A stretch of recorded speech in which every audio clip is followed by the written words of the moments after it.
¿qué tal? Hoy vamos a meternos de lleno en un tema que es de verdad fascinante, el rol tan pero tan importante que tenía la adivinación en la antigua Grecia. A ver, pongámonos en situación por un momento. ¿Cómo se decide algo tan enorme como ir a la guerra o fundar una nueva ciudad, cuando el futuro es básicamente un libro en blanco? Bueno, para los antiguos griegos, esta no era una simple pregunta hipotética, para nada. Ellos estaban convencidos de que tenían una solución, una especie de línea directa con sus dioses para resolver justo estas dudas monumentales. Ok, para entender bien todo este universo, vamos a seguir un pequeño mapa. Primero, ¿por qué era tan clave saber la voluntad de los dioses? Después, ¿quiénes eran los intérpretes del destino? Luego nos metemos a ver cómo se descifraban las señales divinas. Y ojo, también vamos a tocar el tema del poder, la política y la duda. Y cerramos con el legado de los videntes. Venga, arranquemos con el primer punto, la voluntad de los dioses. Porque, a ver, consultar el futuro no era como leer el horóscopo por diversión. Era algo fundamental para la sociedad griega. Pero, ¿por qué? Es que, de verdad, la adivinación estaba metida en todo.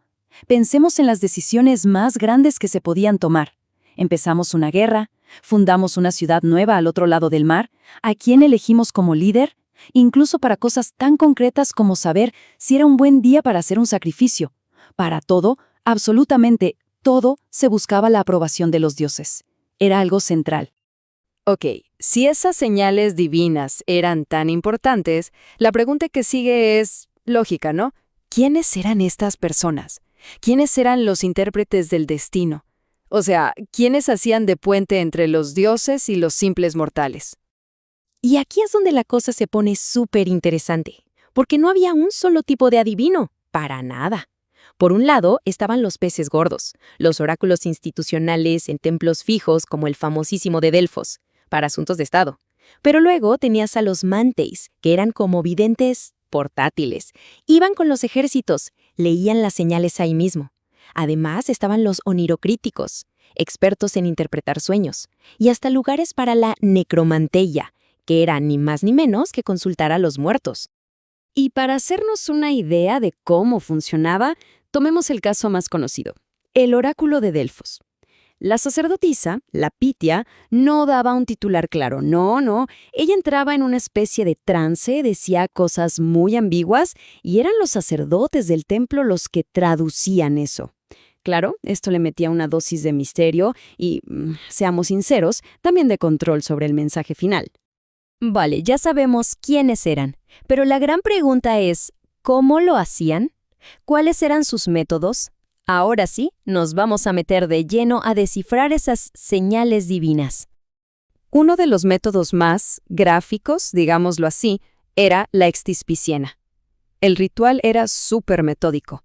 Primero, el sacrificio de un animal. Luego, se le extraían los órganos. Y ahí venía el momento clave.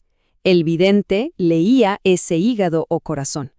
Buscaba marcas, colores raros, cualquier cosa que pudiera ser un sí o un no de los dioses. Imaginen la tensión de ese momento. Pero ojo, no todo era leer entrañas. Tenían toda una caja de herramientas para profetizar. Estaba el augurio, que era básicamente observar cómo volaban los pájaros, o la cleromancia, que consistía en tirar suertes como unos dados divinos. También usaban la hidromancia, interpretando lo que veían en el agua. Y por supuesto, la oniromancia, que era buscar mensajes de los dioses en los sueños. Claro, con tanto en juego, era inevitable que todo esto se mezclara con el poder, la política y la duda. Aquí la historia se pone más complicada, porque tener la llave del futuro daba una influencia brutal. Y eso, lógicamente, también generaba desconfianza. Y es que este es el punto clave. No eran solo palabras. Las profecías movían el mundo real. La palabra de un vidente podía poner a un rey en el trono o quitarlo. Podía ser la luz verde para una guerra que cambiaría el mapa. El poder que manejaban era simplemente inmenso. Pero a ver, ¿todo el mundo se lo creía a pie juntillas? Para nada. Y aquí es donde la cosa se pone buena, porque empezaron a surgir voces críticas. Una de las más fuertes fue la del filósofo Genófanes, con esa frase que es, bueno, directísima. Esto nos enseña que el escepticismo no es algo de ahora.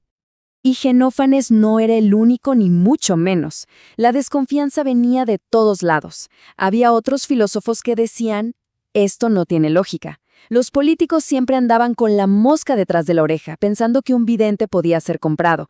Y ya más adelante, escuelas de pensamiento enteras, como los epicúreos, directamente lo tacharon de simple y pura superstición. Entonces, tenemos esta mezcla de fe profunda y un escepticismo creciente. ¿Qué nos queda de todo eso hoy?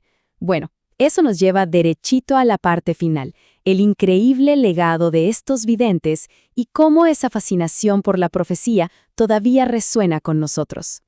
Y la influencia es súper clara. Los romanos tomaron un montón de estas prácticas y las hicieron suyas. Personajes como Tiresias, el vidente ciego, se convirtieron en un ícono de la literatura. Y pensemos hoy, la idea del oráculo de Delfos sigue por todas partes, en libros, en películas. Es un símbolo potentísimo en nuestra imaginación. Al final del día, el vidente griego era mucho más que un simple adivino. En realidad, era un símbolo de algo muy humano. Esa necesidad que tenemos de buscarle un sentido a las cosas, de encontrar un orden en un mundo que a veces parece puro caos.